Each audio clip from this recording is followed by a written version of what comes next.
बोलिए, भारत माता की, भारत माता की, भारत माता की। गुड।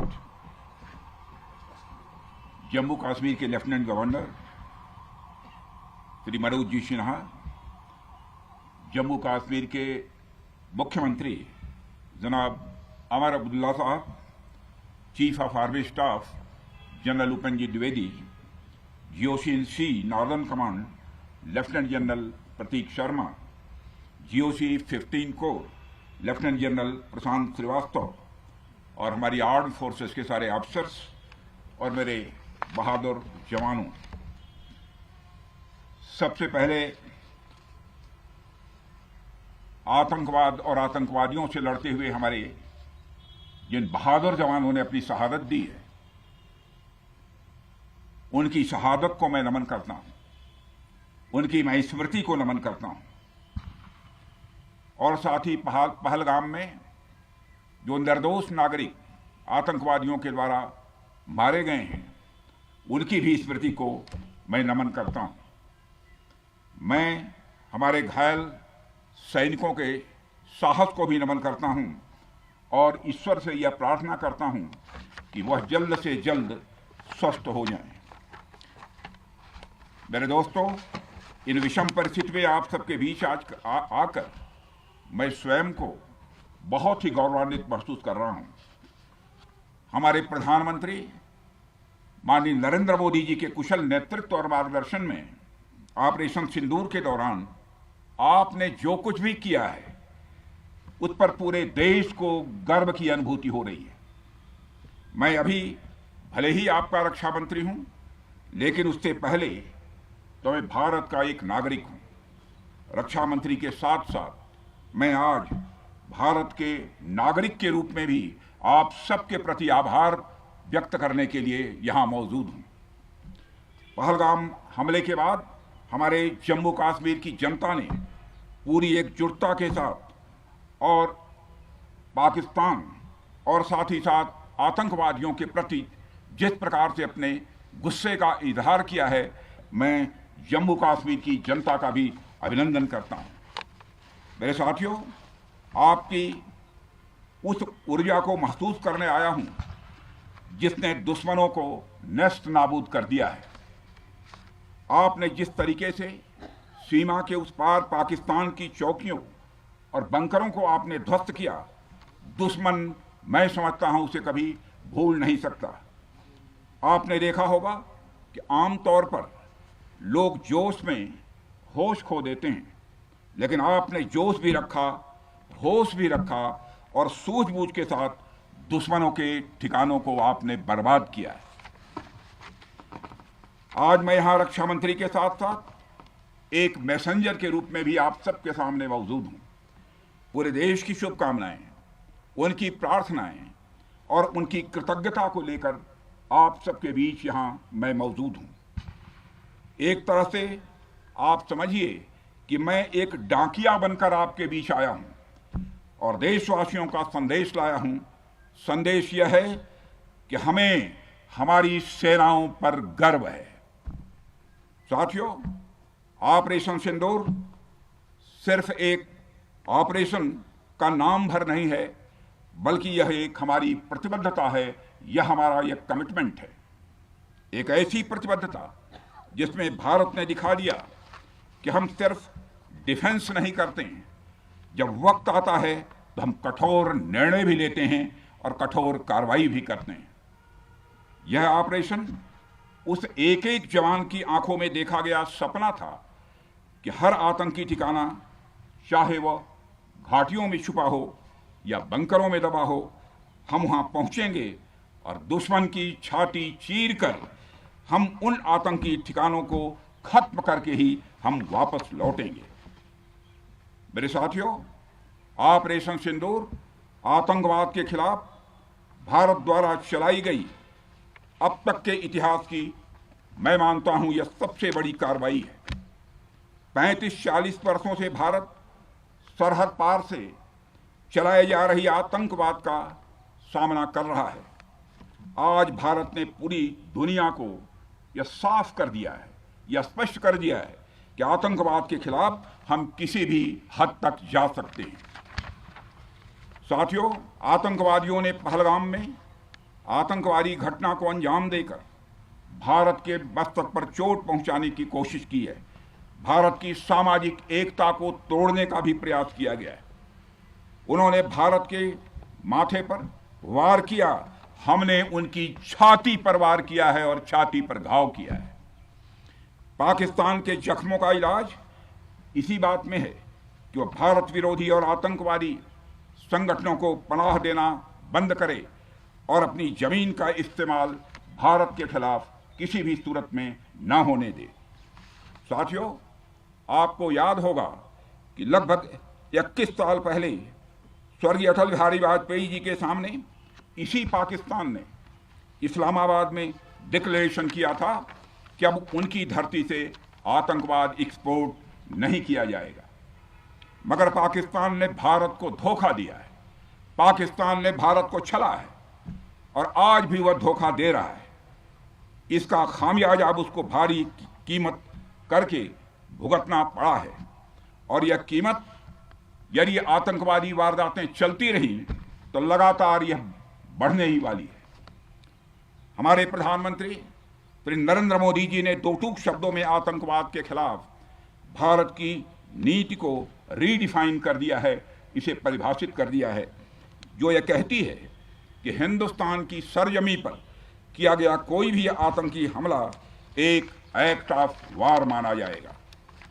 दोनों देशों में जो अंडरस्टैंडिंग बनी है फिलहाल वह इसी बात को लेकर है कि सरहद पार से कोई बेजा हरकत अब नहीं की जाएगी। अगर की गई तो बात करेगी तो बहुत दूर तक जाएगी। साथ ही हमारे प्रधानमंत्री ने यह भी साफ कर दिया है, आतंक और बातचीत कदापि एक साथ नहीं चलेंगे और अगर बात होगी तो आतंकवाद पर होगी और पाक ऑक्युपाइड कश्मीर पर ही होगी। साथियों, ऑपरेशन सिंदूर की कामयाबी ने पाकिस्तान में छिपे आतंकी संगठनों और उनके आकाओं को भी यह साफ बता दिया है कि वे कहीं भी अपने आप को महफूज और सुरक्षित न समझें। अब वे हमारे बहादुर भारतीय सेनाओं के निशाने पर हैं। दुनिया जानती है हमारी सेनाओं का निशाना अचूक है और वो जब वो निशाना लगाते हैं तो गिनती करने का काम वह दुश्मनों पर छोड़ देते हैं। साथियों, आज आतंकवाद के खिलाफ भारत की प्रतिज्ञा कितनी कठोर है इसका पता इसी बात से चलता है कि हमने उनके न्यूक्लियर ब्लैकमेल की भी परवाह नहीं की है। पूरी दुनिया ने देखा है कि कैसे गैर जिम्मेदाराना तरीके से पाकिस्तान द्वारा भारत को अनेक बार एटमी धमकियां दी गई हैं। आज श्रीनगर की धरती से मैं पूरी दुनिया के सामने यह सवाल उठाना चाहता हूं कि क्या ऐसे गैर जिम्मेदार और रोग नेशन के हाथों में परमाणु हथियार सुरक्षित हैं? मैं दुनिया के सामने यह सवाल खड़ा करना चाहता हूं। मैं मानता हूं कि पाकिस्तान के एटमी हथियारों को IAEA international atomic energy agency की निगरानी में लिया जाना चाहिए। मैं ये कहना चाहूँगा और साफ तौर पर कहना चाहूँगा। साथियों, हमारी सेनाओं हमारी सीमाओं पर अपनी मातृभूमि की रक्षा के लिए जिस तरह से आप सभी बिना रुके बिना थके दिन रात लगे रहते हैं वह अपने आप में अद्भुत है और अद्वितीय भी है। आपकी यही बातें हम सब भारतीयों के लिए मार्गदर्शक का कार्य करती हैं। यही कारण है कि मैं हमेशा आपसे मिलने के लिए उत्साहित रहता हूं ताकि आपके अंदर की ऊर्जा से हम सब भी कुछ प्रेरणा ले सकें। साथियों, आतंकियों ने पहलगाम में धर्म पूछकर हमारे निर्दोष लोगों को मारा। उसके बाद आपने जो जवाब दिया उसे पूरी दुनिया ने देखा है। उन्होंने यह नहीं सोचा कि आम नागरिकों ने उनका क्या बिगाड़ा है, उन्होंने ऐसा क्या किया है कि उन्हें मार दिया जाए। पर मैं यह कहना चाहूंगा, आतंकियों ने भारतीयों को धर्म पूछकर देखकर मारा, धर्म पूछकर मारा, तो हमने आतंकियों को उनका कर्म देखकर मारा है। उन्होंने धर्म देखकर बेगुनाहों की जान ली, यह पाकिस्तान का कर्म था। हमने कर्म देखकर उनका खात्मा किया। यह हमारा भारतीय धर्म है। एक रक्षा मंत्री के रूप में मुझे आप सबको बेहद नजदीक से वर्षों से जानने का और समझने का अवसर मिला है। मैं आपके साहस और पराक्रम को तो जानता ही हूं, साथ ही साथ पहलगाम जैसी घटना के प्रति आपके गुस्से को भी मैं अच्छी तरह जानता हूं। साथियों, मुझे पता है कि पहलगाम के बाद आपके अंदर गुस्सा था, पूरे देश के अंदर गुस्सा था। मुझे पता है कैसा महसूस होता है जब धमनियों में बह रहा रक्त बेकाबू होने लगे। और मुझे इस बात की खुशी भी है कि आपने अपने गुस्से को सही दिशा देते हुए बड़ी बहादुरी और सूझबूझ के साथ पहलगाम का बदला लिया है। रही बात पाकिस्तान की, तो उसकी बात ही क्या करूं आपसे। वह देश तो मांगते मांगते अपनी जहालत से एक ऐसी हालात में आ गया है कि उसके बारे में यह भी कहा जा सकता है कि पाकिस्तान जहां भी खड़ा होता है वहीं से मांगने वालों की लाइन प्रारंभ हो जाती है। अभी आपने सुना ही होगा कैसे वह फिर एक बार इंटरनेशनल मॉनेटरी फंड IMF के पास कर्ज मांगने गया। वहीं दूसरी तरफ हमारा देश है कि हम आज उन देशों की श्रेणी में आते हैं जो IMF को फंड देते हैं ताकि IMF गरीब देशों को कर्ज दे सके।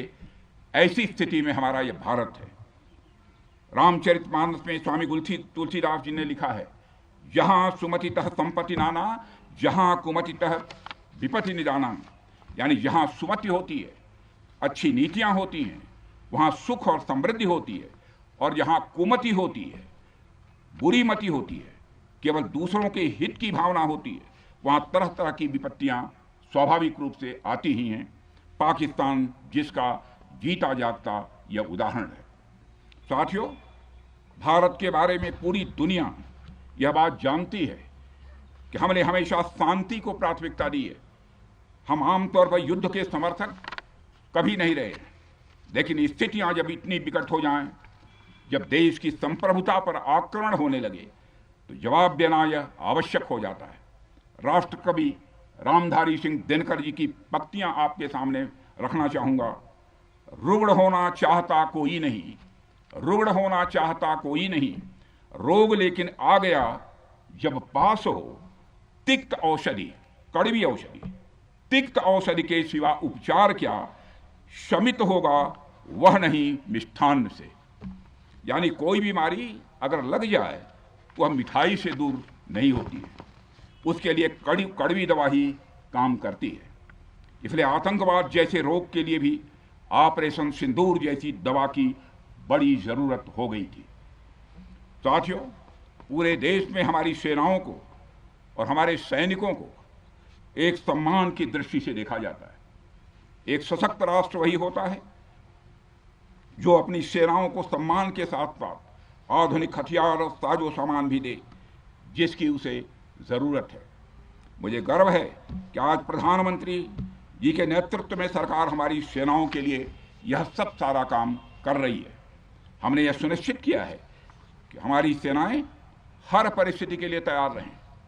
और मैं यहाँ पर army chief general Upendra Dwivedi ji को भी बधाई देना चाहता हूँ, क्योंकि बार बार मेरी चर्चा होती रही है और बार बार मैं ये पूछता हूँ कि जो भी आवश्यकताएं हैं उन आवश्यकताओं को पूरा करने के लिए हम पूरी तरह से तैयार हैं। और इसलिए इसके लिए हम वर्ल्ड क्लास बेहतरीन गुणवत्ता वाले साजो सामान अपनी सेनाओं को देने की कोशिश कर रहे हैं। आज आधुनिक राइफल्स, मिसाइल डिफेंस शील्ड और ड्रोन्स जैसी नई पीढ़ी के कई इक्विपमेंट को तेजी से भारत में ही बनाया जा रहा है।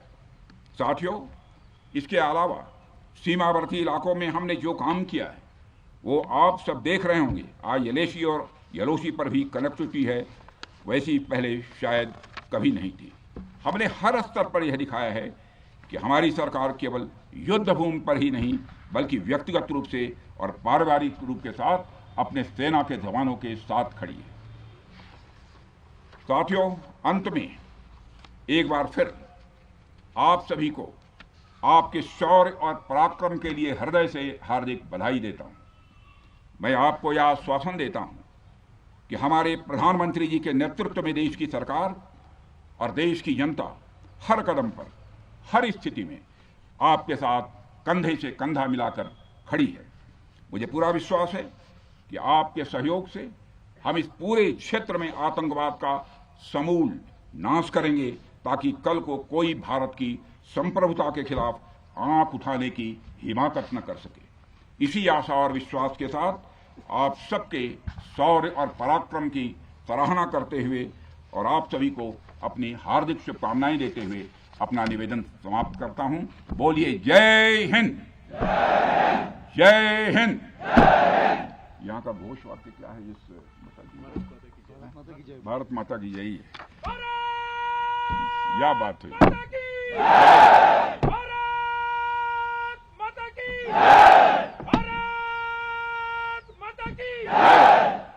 बहुत अच्छे।